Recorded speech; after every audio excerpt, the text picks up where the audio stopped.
આજે યોજાયેલ મતદાનમાં વહેલી સવારે નર્મદા જિલ્લાના આઈએએસ દંપતી એવા જિલ્લા ચૂંટણી અધિકારી અને કલેક્ટર શ્વેતા તેવતિયા તથા એસઓયુના મુખ્ય કારોબારી અધિકારી ઉદિત અગ્રવાલે આજે 184 વડિયા કોલોની બૂથ ખાતે ભારતીય પરિવેશમાં સજોડે મતદાન કર્યું। જિલ્લા વિકાસ અધિકારી અંકિત પન્નુએ પણ સજોડે અહીં જ મતદાન કર્યું હતું।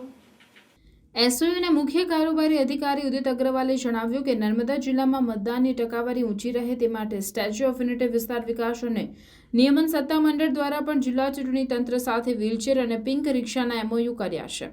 વ્હીલચેરનો ઉપયોગ કરી દિવ્યાંગ મતદારો અને વયોવૃદ્ધ મતદારો પોતાના મતાધિકારનો સરળતાથી ઉપયોગ કરી શકશે।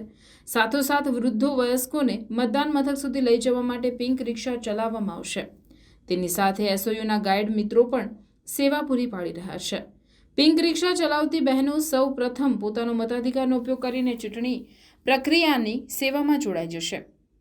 વધુમાં અગ્રવાલે ઉમેર્યું કે જિલ્લા ચૂંટણી તંત્ર દ્વારા ઊભા કરાયેલા આદર્શ મતદાન મથકો પૈકી એકતાનગર 1 ખાતેના બૂથને જંગલ સફારીની થીમ ઉપર સજાવવામાં આવ્યો છે। તેમાં પણ એસઓયુ ઓથોરિટી દ્વારા સહયોગ પૂરો પાડવામાં આવ્યો છે, જે મતદારોને ઉત્સાહભેર મતદાન કરવા માટે પ્રેરિત કરી રહ્યું છે।